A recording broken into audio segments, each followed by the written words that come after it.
Assalamualaikum warahmatullahi wabarakatuh. Halo Sobat Asa, ketemu lagi kita nih. Yah, kita balik lagi ngupas sumber kita, buku Wardiasa Menjaga Asa Industri Kimia. Masih soal Pak Wardiasa di Pusri, tapi kali ini kita bahas insiden-insiden lain yang menegangkan juga ya setelah pabrik jalan. Ada kebakaran, ada ledakan juga. Wah, ngeri-ngeri sedep nih ceritanya. Kalau ada sumur di ladang, bolehlah kita menumpang mandi. Kalau ada umur panjang, kisah Pak Wardiasa kita lanjut lagi. Bisa aja. Ya tujuan kita kan mau lihat lebih dalam gimana sih Pak Wardiasa itu kok bisa tenang gitu ya ambil keputusan cepat pas situasi genting. Betul, ini bukan cuma cerita serem, tapi ada pelajarannya ya soal kepimpinan di kondisi berisiko tinggi gitu. Iya, pas ngebangun industri kimia kita ini kan fondasinya. Oke deh, langsung aja ya kasus pertama. Ini Agustus 1974. Lagi adem ayam, tiba-tiba ada laporan kebakaran. Hebat lagi kebakarannya. Di mana itu? Di kanal pembuangan air yang ngarah ke Sungai Musi. Katanya malah ada ledakan pas api lewat bawah jembatan. Wah, itu pasti panik banget ya semua orang di sana waktu... Banget. Sumber apinya ini ternyata agak nggak disangka.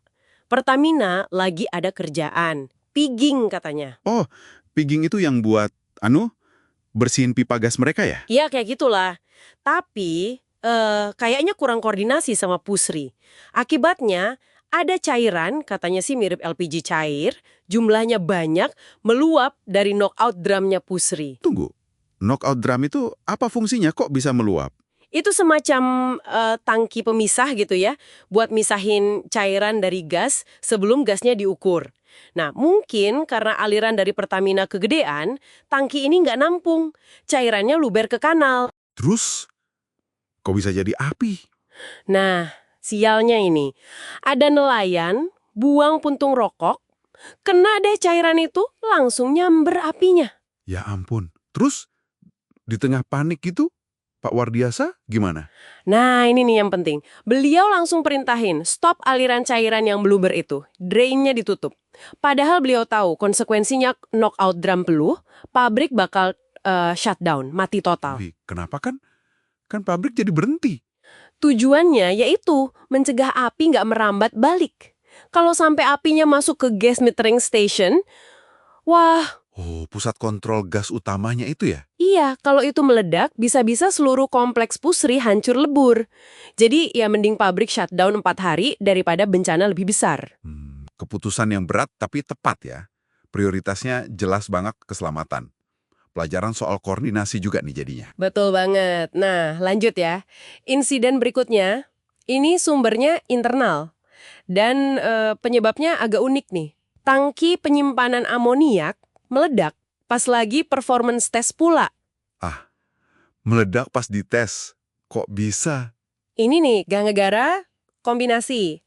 Ada masalah teknis dikit, katup kontrol tekanannya agak rusak. Terus, chief operator dari Kellogg, namanya Lee Lamley, dia ambil jalan pintas. Gimana tuh jalan pentasnya? Katupnya diganjal batu, biar nggak buka tutup terus mungkin ya. Tapi kan harusnya diawasi ketat kalau diganjal gitu. Terus nggak diawasi? Nah, ini dia masalahnya. Operator sama foreman yang tugas waktu itu malah lagi asyik nonton bareng. Nonton apa?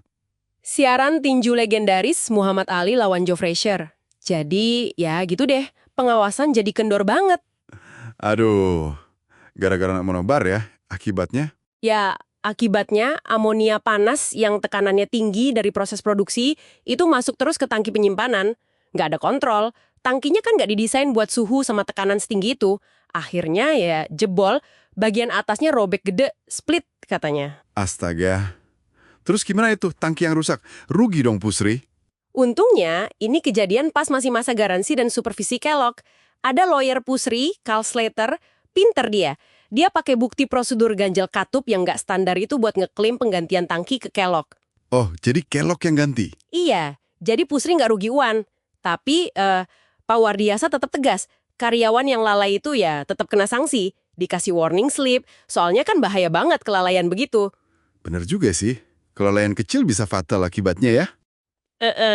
Nah, dari kelalaian nonton, kita pindah ke insiden lain. Ini lebih sepele kelihatannya kesalahannya, tapi dampaknya gede banget. Satu pabrik mati total gara-gara ada yang mau cuci tangan. Cuci tangan bikin pabrik mati? Gimana ceritanya? Aneh kan kedengerannya?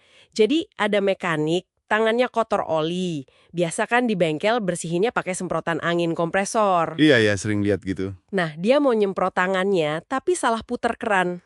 Salah keran? Keran apa yang dibuka? Dia malah buka keran instrumen air. Oh, itu bukan angin kompresor biasa ya? Bukan, itu udara khusus, tekanannya tinggi, udah dikeringin, dibersihin, buat gerakin sistem kontrol otomatis pabrik, kayak katup-katup, sensor, gitu-gitulah.